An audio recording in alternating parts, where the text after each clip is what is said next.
I should, of course, introduce your organizational team here, the Connections North teams put the conference together.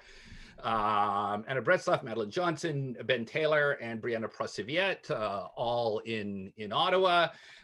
Tom Fisher and myself here in the suburbs of Montreal, and Brian Train was our West Coast representative, all the way from not snowy Victoria, British Columbia. If you have any technical problems or issues during the conference, Tom or I, particularly Tom, who's hosting this on his imaginative Zoom account, so thank you very much to Tom, are the ones to talk to. Tom or anyone else, have I forgotten anything in our introductions? I don't really have 15 minutes of welcome. I can spit it out. I will just add this. If people are having technical difficulties, best to private message me using the Zoom chat function, and I will try to get to that as quickly as possible. Closed captioning is available, which is why we have a live text stream going. For those who are hard of hearing, click on the closed captioning button at the bottom of the Zoom screen, and you will be able to get your closed captions there and then place them over the screen wherever you wish. And then I think we are ready to proceed. Okay, thank you, Tom. I will also say something about the way we're running the program this year. Today we've got relatively short breaks between the sessions, just 15 minutes. Tomorrow on Sunday we have longer half-hour breaks. Several reasons for that, but partly because we're in different time zones. So who knows when you're having breakfast or lunch or dinner? So we thought it was wise just to have longer breaks. We will tomorrow. In the breaks between sessions, people are welcome to stay in the main room and continue largely a text chat.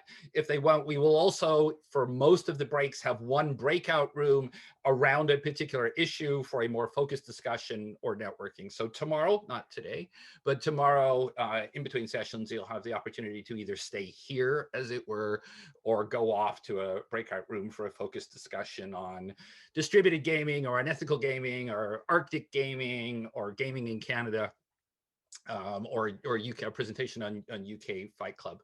I should mention, of course, that Connections North, and you would have seen it on the splash screen at the beginning, is a proud supporter of the Darby House principles on diversity and inclusion in professional wargaming. And of course, we have a session devoted to that on Sunday, and I imagine it will be an issue that we'll take up during the hot wash session. So at the very end of Sunday, hopefully people will hang around and we can have a discussion on what we might do next year, what we might do differently, what worked, what didn't work, and so on and so forth.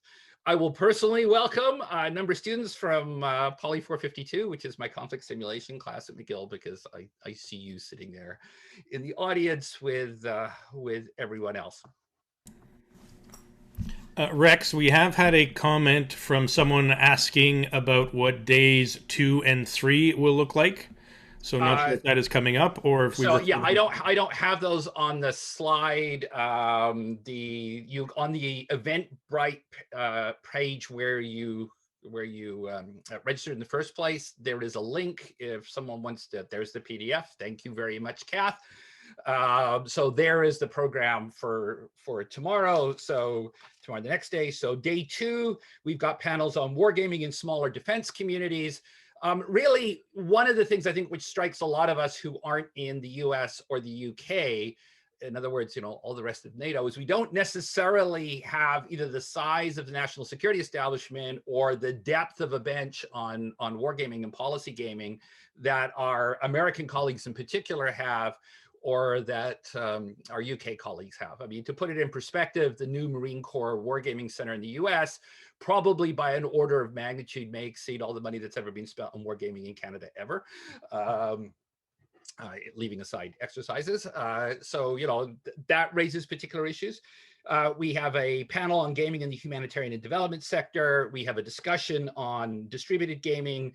We have Ben Taylor talking about fish, which we're all looking forward to. It is the most pun-filled presentation of the entire conference. On Sunday, we'll be talking about gaming the Arctic, an issue which also comes up in the fisheries conservation gaming. We've got a video presentation by Ian McNeil on Sunday, from Slytherin on using games for command decision support, which he says some very interesting things about that they've learned from a vendor point of view about dealing with clients. And we'll have a discussion of that. I've got a few people I identified who are going to offer some comments on that. Ian did plan to be here, but he's got to go to the Pentagon to sell a product, so fair enough. We've got a panel on Sunday about hybrid warfare in the time of COVID-19, and we've got our diversity and inclusion panel, which we had last year at Connections North, and which really sparked the international committee that developed the Derby House principles on diversity and inclusion in professional wargaming, which you will find if you go to the PAX Sims website, you will find as a tab there. So that's what's coming up, but Kathy and Nathaniel have both already posted the program in the chat for those of you who wanted to see the broader program. So with that, I think we're ready for our first panel. I will remind our panelists that you've got about 5 to 10 minutes so that we can get through all of you before the break, and then we will come back for a broader discussion. Those of you who have questions or points you want to make or information you want to put on the table, please store that up and be ready to do so when we come back after the break for the Q&A. We Canadians don't get enough chance to talk about these kinds of issues, so here's really our opportunity to see who's doing what we might be doing, what connections we might be making, and what we're not doing. This is, after all, a connections conference. So I will stop sharing my screen, which should allow Scott. We'll go more or less in order, although I know Madeline is going to be going last for some bureaucratic reasons, which is not the way she's listed in the original program. So Scott, do you want to get your slides up if you can, and unmute yourself and get us started on what's been happening in Canada? Absolutely. Scott Roach, we won't generally be doing introductions to panelists because they're all on the program, but just to quickly identify who's who. Scott Roach is with the Canadian Joint Warfare Centre. Murray Dixon is from Defence Research and Development Canada. Scott Jenkinson is from the Australian Army, but was at Canadian Forces College. Madeline Johnson is at Global Affairs Canada. Michael Donoghue is at Agriculture and Agri-Food Canada. And Cole Peterson is Canadian Armed Forces, but was a logistics planner for the Canadian COVID-19 vaccine rollout task force. So Scott, take it away. Okay, first technical challenge of the day is to bring up my shared screen. So you should hit share screens, then it should give you lots of choices of things that you can share, depending on, there we go. Okay, everyone can see that okay? You're good. All right, great. Since a lot of slides, 10 minutes, and maybe Scott Jenkinson will be the only person who will understand me, but I'll give it the best. First of all, Rex, to you and your team, thank you for putting Connections North on again, and for including us as a part of it. We always look forward to joining in, and it's unfortunate we can't join you in Montreal this year. Okay, so what I'm going to run through quickly, I'll run through the Joint Wargaming Experimentation Simulation branch, of which we're a part of, the work that we're doing, who our major areas of support, the different war games that we've been through so far in the last 12 months, what we've been doing in the interim between those war games, some of the other Canadian support that we've done, the international collaboration we've been working on, and then the future and what's next for us. So the Wargames section, so about 12 months ago, or a bit longer, or the last time we were at Connections North, there were two of us, myself and David Redpath, which a lot of you know. Since then, I've been fortunate. We've grown. We now have John Jeffrey and Brianna Proshiva. And for those who know Brianna, apart from being on the PAXIM team, she's a graduate from McGill. And I've been very fortunate to have Brianna come and join us. She has been a great asset to us. And thanks, Tom, for letting her go. So the mission you can read, it's pretty straightforward. Our objective is to support the joint level in wargaming from just about any aspect you can think of, which is what we've been doing. So our current stakeholders is the Joint Warfare Centre, mainly our experimentation branch, the Joint Ops Command, Chief of Force Development, and the Canadian Forces College. The new stakeholders that we've been getting involved with slowly, the other warfare centres, maritime, air and land warfare centres, the capability development centres, which are a little bit different to those, some work with DRDC, but that's mainly through CFD, working with Ben and Murray Dixon. Other government departments, we've been fortunate to do some work with Madeline over at Global Affairs in the last 12 months. We are trying to develop a little bit more with our NATO friends and our allies. UK Fight Club, obviously, the folks down at the US Marine Corps Wargaming Lab, the US Air Force Wargaming Division out of Washington, DC, and my good friend Mitch Reed. And I'll talk a little bit more about some of the stuff we're doing with Mitch, hopefully later this year. And as of just recently, we've established contact with the US Joint Staff J7 and their wargaming and simulation, or sorry, wargaming and experimentation team. Excuse me. So the Joint Wargaming guys, so we're a small team. We're pretty diverse now. Our backgrounds, you know, a lot of, I'm the only military, Dave is ex-military. John is a research analyst, but is a reservist, and Brianna is very new, but very good. Coming straight from uni to work for us and bringing a very wider scope of thought. And both Dave and Brianna are my war game designers. At the moment, you know, we're looking at tools. We're starting to develop policy, training and education, developing our connections across the globe, especially well with our neighbours in the south and across to the UK. One of the things that we're going to do this year is try and build a community of practice within the D&D CAF specifically, and then reach out a little bit broader across Canada. So joint simulation. So one of the things that we've been trying to do in the last 12 months is having a look at our simulation section within our branch to see what systems that they have that we could use to support. COVID has put a bit of a dampener on being able to run in-house war games. So we've had to do a little bit more distribution, and that's been a learning curve for us. And we've managed to run a couple of fairly successful war games, which I'll talk about in a minute, fully distributed between the East Coast, West Coast of Canada and Ottawa. The other thing we're looking at, we started looking at it very, very early last year, and we've not done too much, is the AR and VR capabilities that can support the sand table type war games. But that's a task that our sim guys are working on to see if they can support that. So using things like Oculus Rift and those, for those that aren't familiar with those VR capabilities.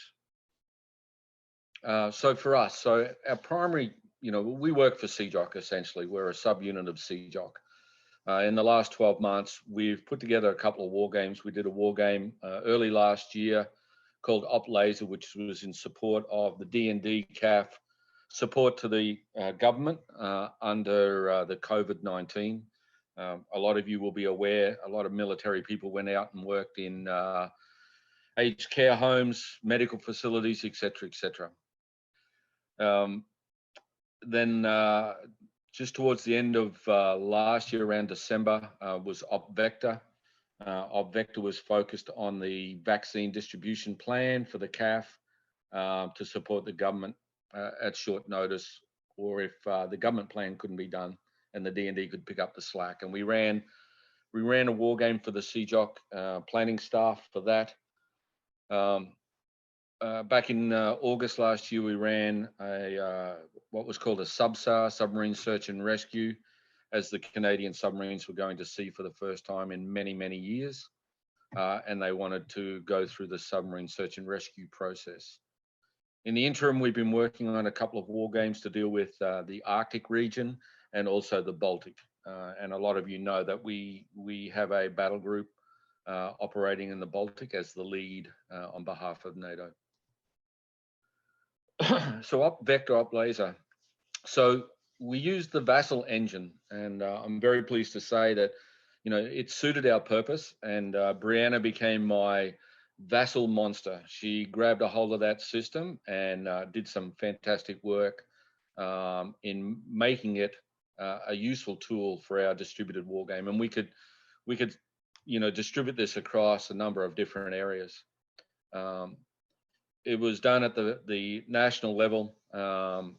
It was really based on the op laser plan, the troops to task, their ability to go out, meet the request for assistance from federal, regional, and provincial governments. It allowed us to do risk and risk mitigation for them, you know, chances of becoming infected, et cetera, their ability to conduct sustainment between each of the different joint task forces. So each of those on the map there represents a regional joint task force, east, west, north, central, etc. Each had a number of troops to task, and the RFAs were randomly generated and randomly allocated to each of those JTFs, and then they had to allocate troops. Like all things that are generated randomly, sometimes some regions got more than the others, and they soon found out they were running out of troops available, and then had to start borrowing across. And then it became a, you know, a command decision problem for CJOC, or in that case, one Canadian division, to make determination on who should go from where. You'll see down the bottom map, there's a little enclosure there that's got another regional task force, but it includes Haiti. One of the challenges they had was if they had to do a what they call a DART mission to Haiti at the same time that COVID was in being, and how they would deal with COVID in another country. A DART is basically a natural disaster support team. And the last piece that we did for it, we developed a module for the logistics. That is the acquisition, storage, and issue and usage of medical stores for dealing with COVID, N95 masks, gowns, shields, all that sort of thing. And that was done for CJOC to support their planning. We used the same tool again later to do vector, which was the distribution. Basically, we took the same process using a series of cards. And you'll see in the middle there the sort of gold-looking card called Vector. That was Op Vector, which covered the vaccination distribution plan. So we just took the original Op Laser. The challenge was that they wanted to run 3 different operations, which all happened concurrently. So Op Laser was the COVID-19. Op Vector is the vaccine distribution, and then there's the disaster relief operation, which I'm sorry escapes my brain right this second.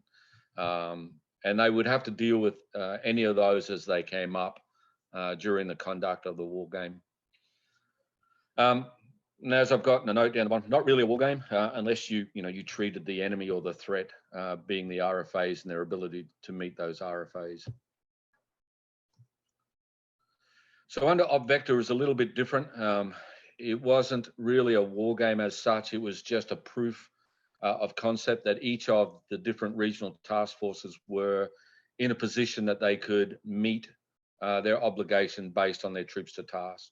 And this was just done through a series of vignettes. Why it wasn't a war game is using what we had developed. They were given the challenge under the vignette, and then they just briefed back how they would meet that. So there was no adjudication and none of that. It was a proof of concept of them meeting the plan. But, as Wargamers, they think that we do everything. So we were called on to do that.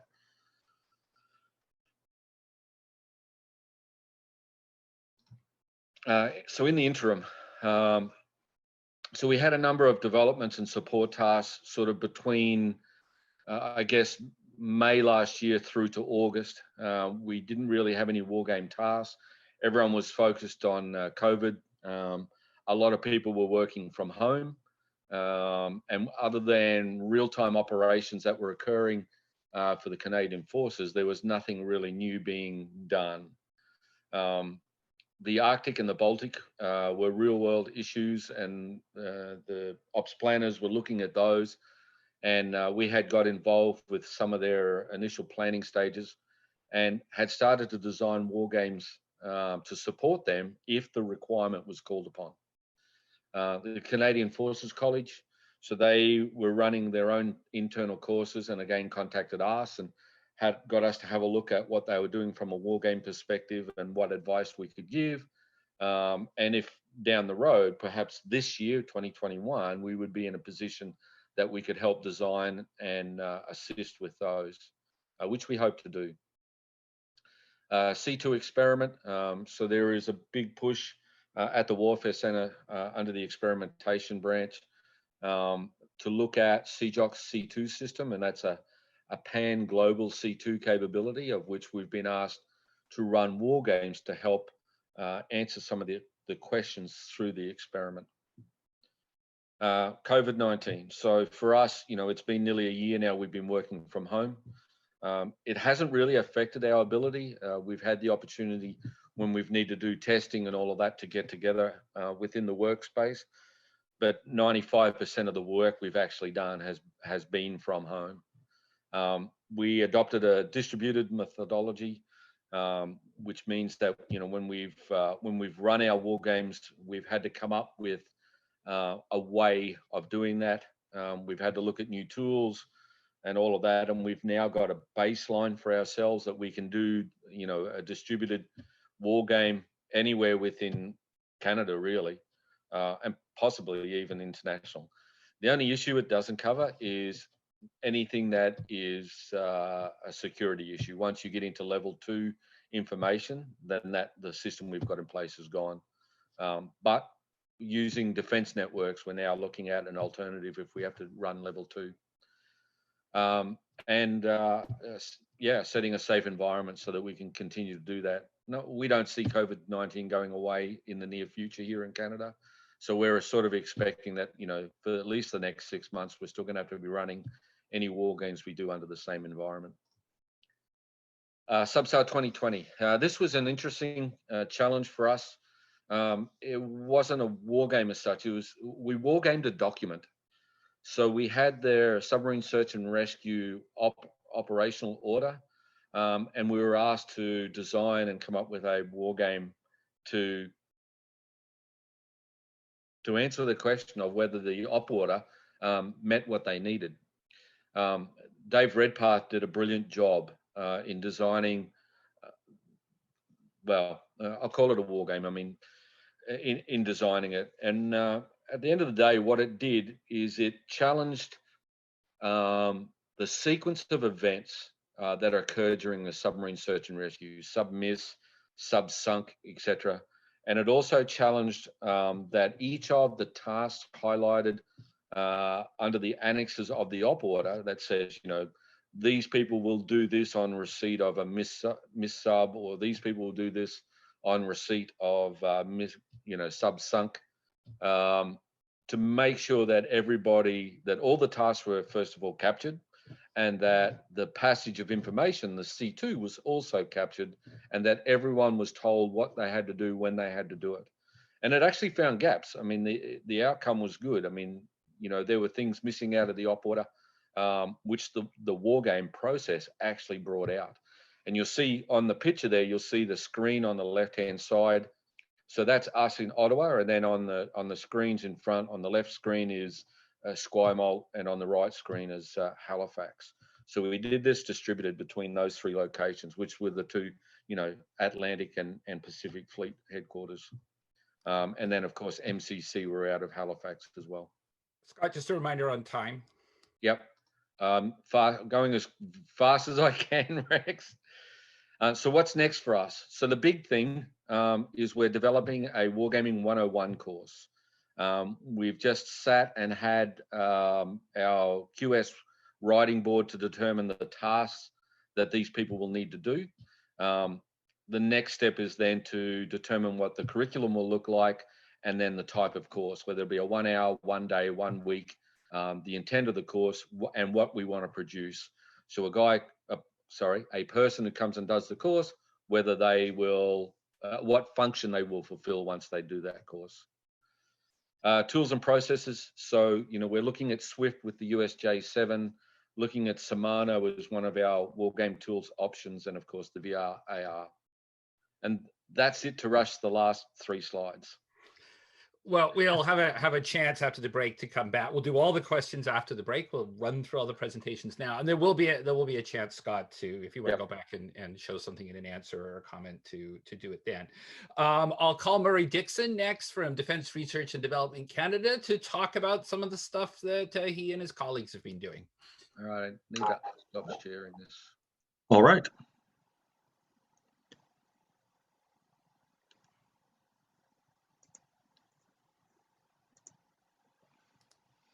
I'm praying you can all see that and hear me. We can indeed. All right.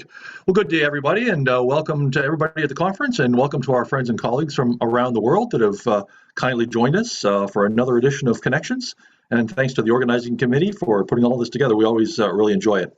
So I'm just going to speak to you today briefly about a project that I'm leading with NATO called NATO SAS, System Analysis and Studies, ET, Distributed Wargaming in a COVID-19 World. So what is this about?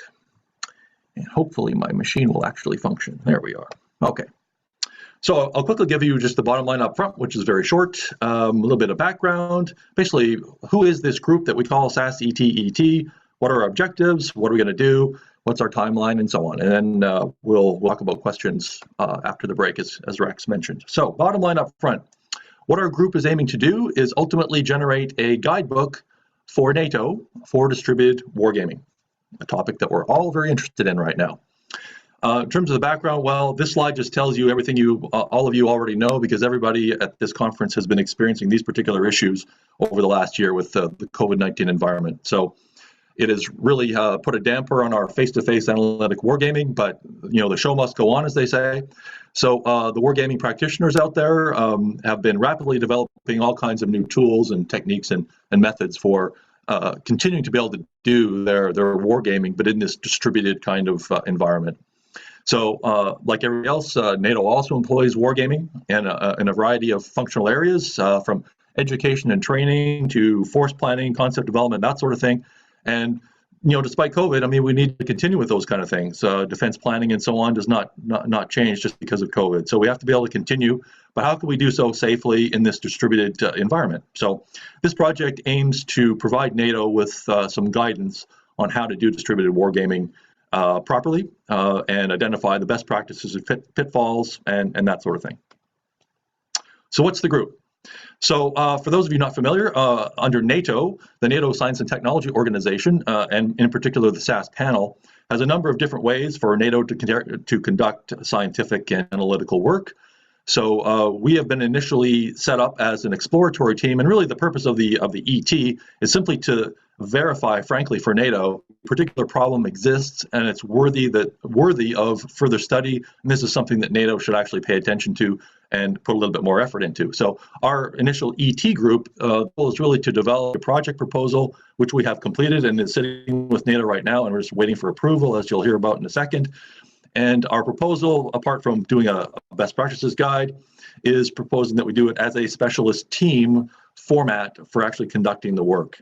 And that has just sort of administrative implications, but eventually we will stop being an ET and we will be an ST of some sort. So currently, as of the last time I counted, we've got 25 members with Canada, me, yours truly, as the chair. So the 25 members are a mix of civilians, active duty military, and some academic folks from across NATO, and including some of the partner nations and organizations that are part of the Western alliances and so on. Our 25 members represent 12 countries, 4 NATO organizations, and 2 academic institutions. So we are very well served by a great group of folks, a great diversity of people with backgrounds. So it's going to be really interesting working with everybody. More specifically, in terms of wargaming practitioners, some of our members are extremely experienced. We got Tom Maud on board with us. And we also have some people that are, frankly, quite new to wargaming and are interested in coming on board with this because they want to learn more about wargaming and how they can bring that kind of capability to their respective institution or organization.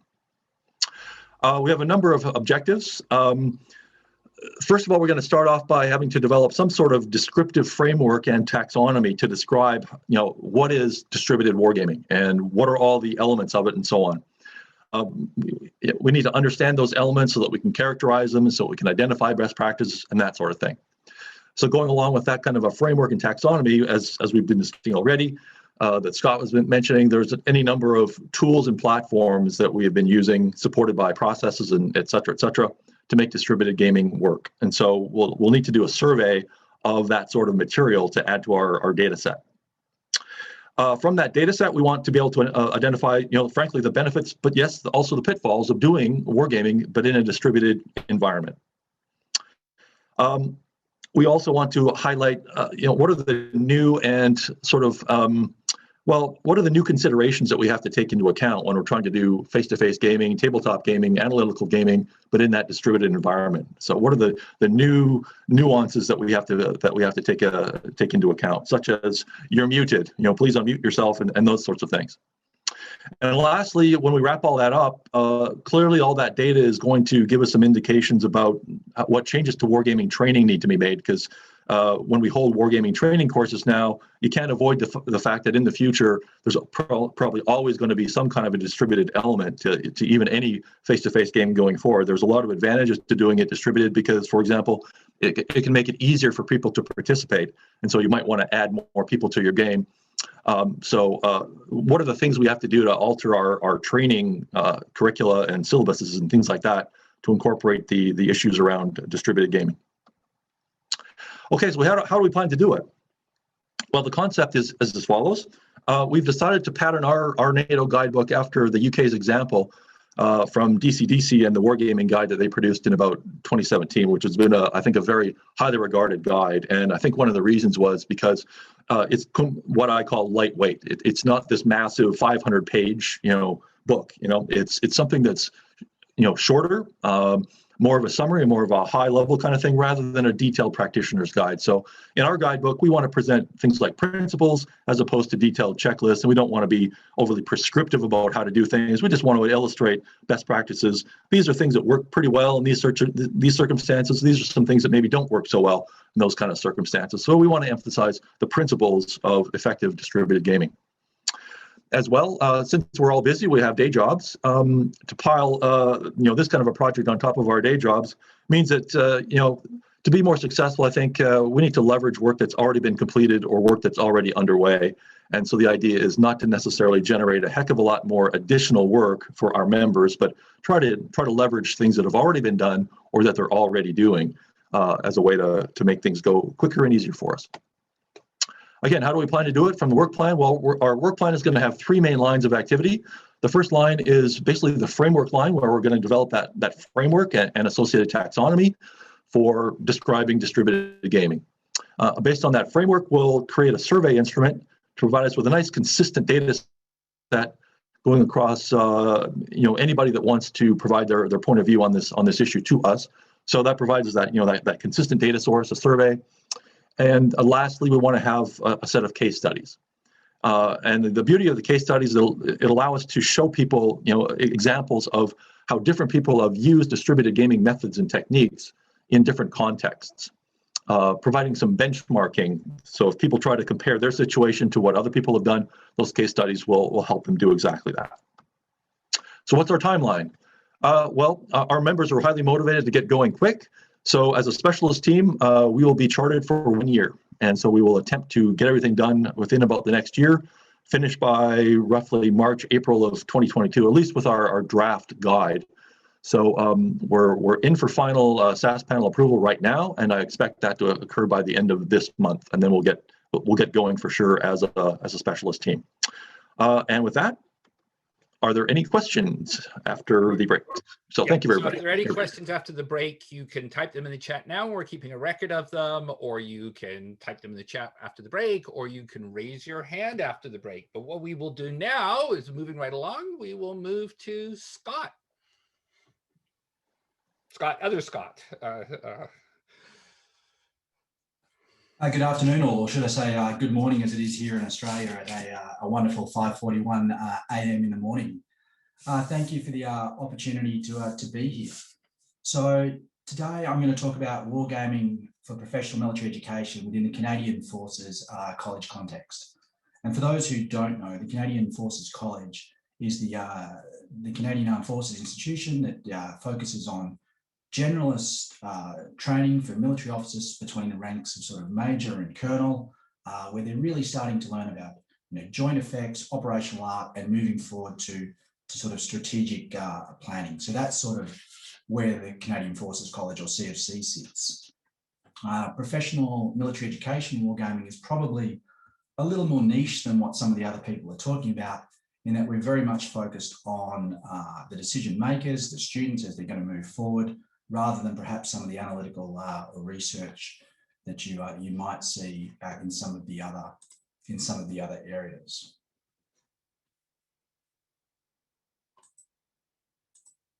So what I'd really like to cover is just is three simple points. I want to give a bit of history of the wargaming at the Canadian Forces College, the developments in the last 12 months, and where perhaps the college might go in the future. And I think the history of the wargaming at the Canadian Forces College is important, because for those who might have more experience with the UK colleges or the US Command and General Staff or war colleges, it's a very different experience. And I think it's important to understand the context, because unfortunately, there's not a lot of specialist courses that are producing military officers with a deep wargaming understanding. And so unfortunately, Scott and David at the Warfare Centre and other agencies aren't getting this great pool of officers with a generalist understanding of wargaming, hence the need for them to look at their Wargaming 101 course and perhaps grow a range of other officers. It's also important because a lot of these officers will go on to be sponsors or assistants to sponsors, and unfortunately, unless they've got the right education, it makes it very difficult for them to talk to the wargamers and the wargame designers in terms of what they need to do. So wargaming at the Canadian Forces College has really been sporadic and ad hoc. There hasn't been a lot of specialist training or development or education in this area. And what we've seen is it's really come down to two things: focusing on course of action analysis wargaming from the operational planning process, which is very similar to the US MDMP or Joint Operational Planning Processes, or the Australian JMAP. And that wargaming has really only focused on one or two turns at best.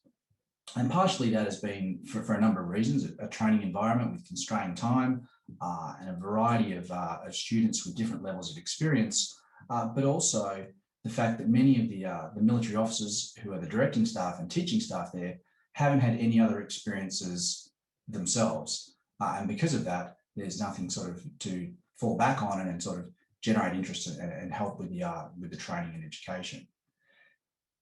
So in many ways, the wargaming at the Canadian Forces College has followed, I guess, the more generalised history of wargaming, as people such as Peter Perler and Matt Caffrey have said before, where you get this cycle of boom and bust. Only the booms at CFC have been fairly low, and hence the busts have basically been into non-existent wargaming. There have, however, been a couple of notable champions that have arisen throughout the years. For a period of time, there was a maritime wargaming course that was run at the college, run by Dr. Chris Madsen, and that was sort of between 2008 to 2011-ish, before the master's program that the college run was reworked. And that was really designed at Army and Air Force officers really getting an understanding of some of the issues of the maritime environment. And it was run very much as a practical course to give experience and understanding of the maritime environment. There has also been occasional use of wargaming as an educational tool, which perhaps makes a lot of sense considering the college's aims.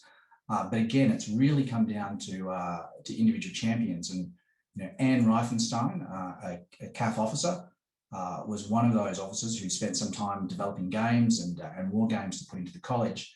And she gained her experience from being down on staff at CJWC in the US, where she worked with James Sterrett and Mike Dunn, and she gained quite a lot of experience, and she brought that back to the Canadian Forces College. Unfortunately, as she posted out and went on to other things, that experience was lost and not replicated. So that's sort of the history of what's happened at CFC up until about 12 months ago. In the last 12 months, we've seen a renewed interest in the use of educational war games. And again, that really came down to two or three things. One was a new member of staff, Dr. Rob Engen, who has a great interest in using games in an educational setting, and myself, who also likes to use educational war games within the classroom, whether it be about joint targeting or various air power effects or land power effects and so on. So we saw in the last 12 months the inclusion of small war games into the classes to try and help with educational outcomes. And that was reasonably effective, with Rob and I working in the background to sort of design these games in our time and then insert them into classes. Noting that in many cases that they were only in the individual classes that Rob and I were taking, and different directing staff would do things in a different way. But the more exciting sort of initiative was the opportunity to deliver a new wargaming course. And because of COVID and the fact that the course was, the entire program was taken online into a virtual setting, the hierarchy and the chain of command were looking for opportunities to do different things. And Rob and I were able to pitch a new wargaming course, which was not accredited as part of the master's program, but did give us the opportunity to talk about wargaming in a professional military setting and move away from just the course of action wargaming. It was a course just for 18 students, and it only ran over 7 weeks, but it was a successful activity. It was really an introductory course aimed at exploring the fundamental concepts and dynamics of wargaming, and it was really hands-on and experiential based. So each week, we looked at a different type of war game. So we moved through from matrix games, seminar games, rigid Kriegspiel, free Kriegspiel, how you might want to use wargaming for force development, how professional war games might be used, and how you could use a war game as an educational tool back in your unit. It was delivered all virtually. Rob and I used Zoom and PowerPoint and Google Drive to assist, and it worked quite well as a virtual tool, although I would have loved to have seen Murray's book beforehand. Perhaps it would have been very advantageous for us. The great thing about it is Rob and I were able to develop the course relatively quickly because of people such as Rex, who generously shared their syllabus from the courses they do, but also people down in the US, such as Sebastian Bay and Pigeon Fielder, who are more than happy to share the syllabus from the courses they've been teaching for many years on wargaming. So what's next? Well, based on the success of the course, the command team at the college were happy to give support for the wargaming course to be developed into a much larger 12 to 13 week course that will be accredited as part of the master's program, which will be an elective for some of those students. Unfortunately, the wargaming team has effectively halved in size, as I've posted out back to Australia to the Australian Defence College, where hopefully I'll be doing some more work in developing a wargaming society and course there. And it really is reliant on interested and motivated individuals rather than a supported strategy. So whilst the command team in the college has been very supportive, it doesn't fit into a broader framework of where perhaps the CAF sees professional military education going, and it's been bolted on because there was opportunity and interest and personnel who are happy to help. I should also add that Scott and David and the team at the Warfare Centre were also supportive, and we bounced a number of ideas off of them during the virtual environment, particularly when we were talking about developing matrix games and some of the other things. So that's really all I have to add. It gives you a little bit of an understanding about what is happening at the Canadian Forces College, and perhaps it allows those with experience of the US or UK situation to compare and contrast where we've been going with the education. Thank you very much. So thank you very much, Scott. We're now going to go, Madeline, who's next in the original program, will be going last. So we're going to go to Michael Donahue. Michael, if you're ready to go, you can talk to us about African swine fever and other things. Thanks, Rex. Can you see my presentation there? I certainly can. All right, well, thanks very much for the invitation. Rex, I think I might be one of a few people at this conference who's a little bit odd man out, in that I come from an organization that's not a military organization and doesn't really have a track record of doing what we'd call wargaming. We're just beginning to get into the gaming environment, and at the Department of Agriculture and Agri-Food Canada. And we don't call it wargaming, we call it strategic gaming or serious gaming, but I think you'll recognize a lot of the same principles. And in one of our games, somebody did actually call in the Army. So we're not completely divorced from military interventions in our games, as we'll see. As I said, this is a new area for Agriculture Canada. The team at the department right now consists of myself and 2 members of my staff, and it's very much side of the desk type work for us right now, but I would love for it to become a more prominent part of our analytical decision-making process in the department. In my private life, I'm a fairly avid gamer, so when my boss said the deputy was looking for volunteers for somebody to organize a departmental game to look at a departmental issue, I immediately stuck my hand up. We just have the one example so far. I'm hoping there'll be more, but right now the game that we have run is a game related to the African swine fever, which is an extremely contagious, very fatal pig disease. So in collaboration with Rex, or I guess I'm giving myself too much credit by saying in collaboration with Rex. Rex designed a game for us with a little bit of support from me and members of my team, but this is mostly a Rex product that we've been using in the department to great success so far. How my advanced slides here? That's not working. Why is that not working? Apologies. There we go. So here's the map. Tom Fisher put this map together for us. This is a lovely map of the Canada-US border. And there are approximately 100,000 live pigs per week that travel across this border. Now, as I said, African swine fever is extremely contagious. If there's an outbreak of this disease in Canada, that border slams shut immediately, which means on day one, we're starting to have a backup of thousands of pigs that can't get across that border. That's also $96 million per week in trade that gets lost. Canada simply does not have the capacity to process that many pigs. Most of them are going to the States to be processed there.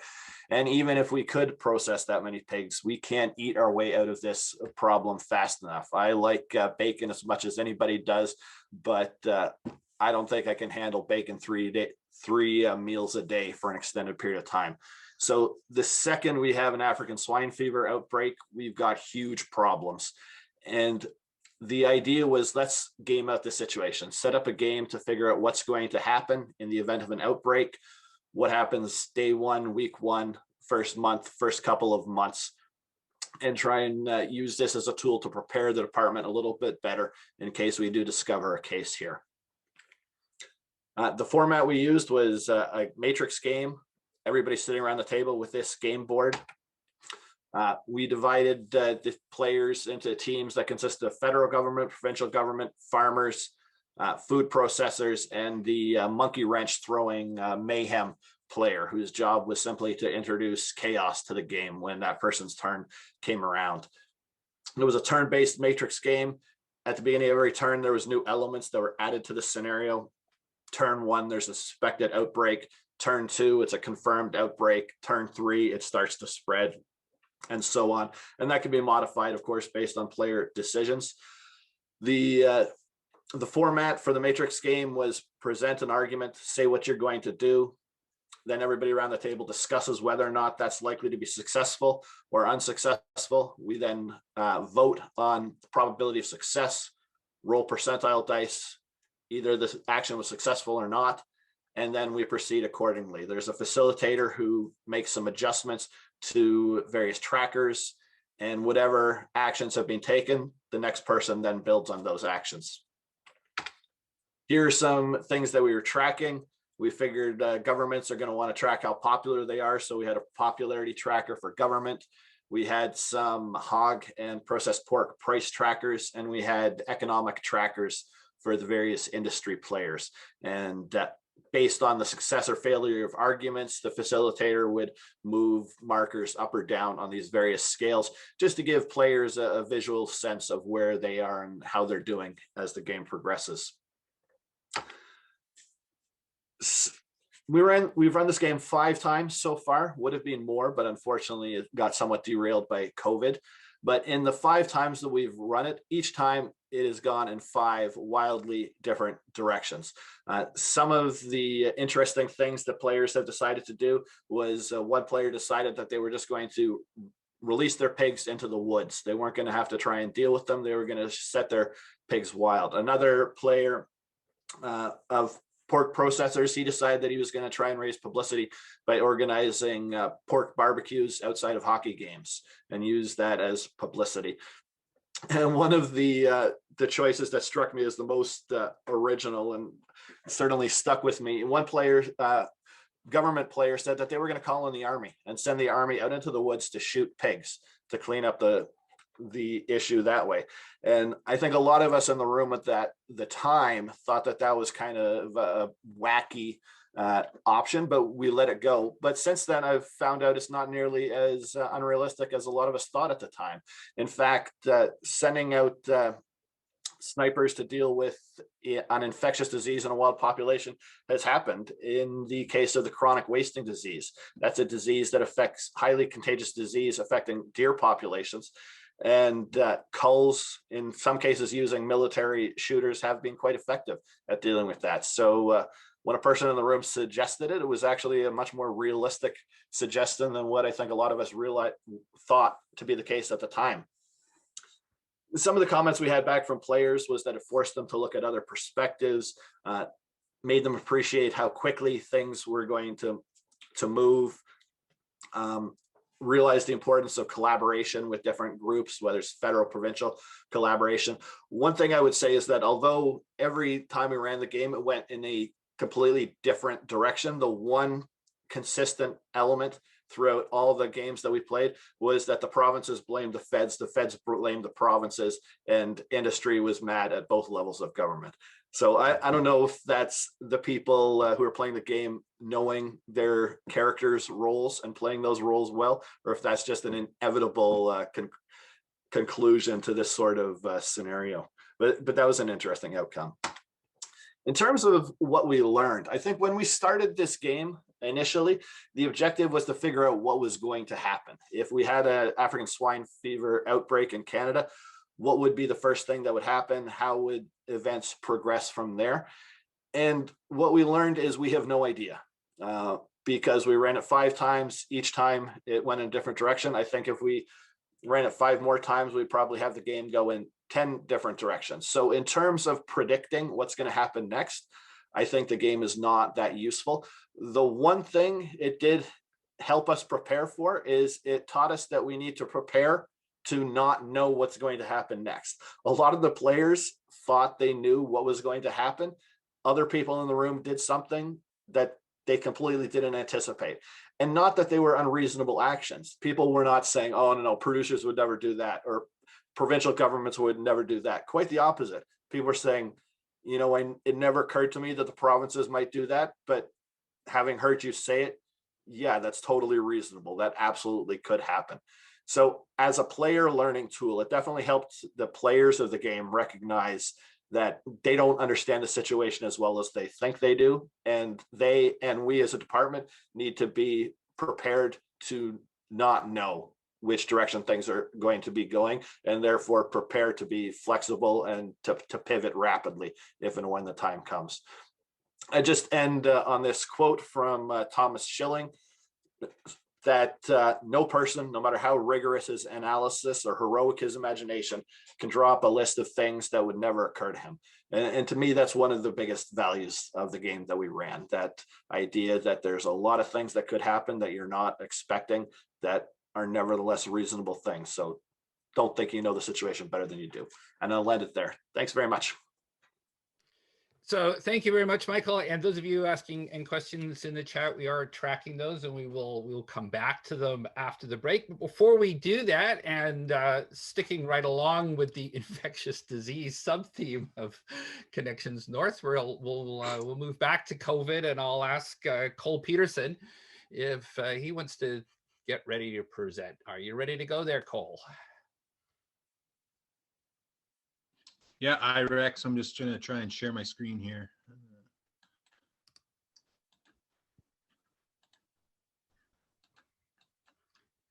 Okay, it's coming up now. And there it is. So take it away, Cole. Okay, great.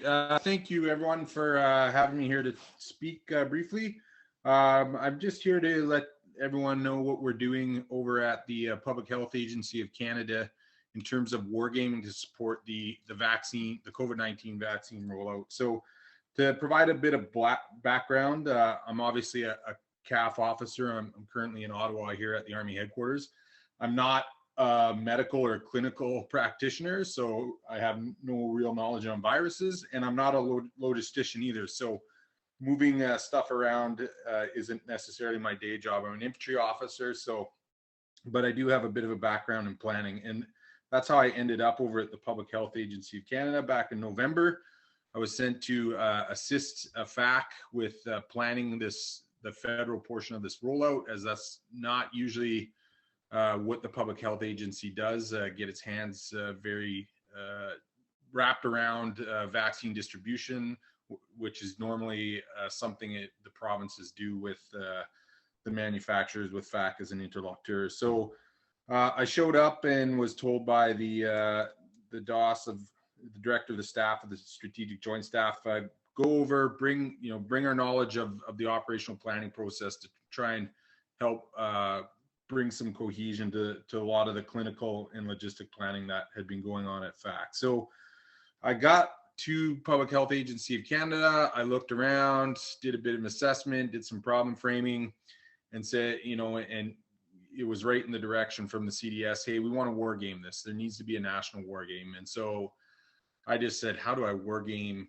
a vaccine rollout? So I went to Rex and presented this problem. And little did he know that one Saturday email would turn into a pretty substantial task. But that's the genesis of how this war game occurred. We also got DRDC on board. So Murray, who already spoke, was involved, as well as Dr. Ben Taylor, to provide a lot of their expertise into making this war game work. So let's see if I can, there we go. So the first step was to actually design the game itself. And that was where some early conversations, really brought this to the fore, and what we wanted to pull out and how we managed the expectations. And you can see on this slide, what was really important was to manage expectations within FAC, where there wasn't really, many public service organizations don't have deep planning cultures where the military does and trains planners. So we had to do a bit of an education drive on what we were trying to do with this war game. And we call it a tabletop exercise for sensibilities. Some of the provinces were a little taken aback when I started talking about a war game. So we named it a tabletop exercise, but it's a war game for all intents and purposes. And then we also had to manage expectations back to my bosses in the Department of National Defense, who were, anticipating maybe more of a conventional war game with a bunch of people around a map. Obviously, the COVID-19 environment had some role in that, and also this wasn't an adversarial war game, so we quickly settled on a matrix approach and decided to build the exercise with some expertise around the rough stages of the rollout of the vaccine.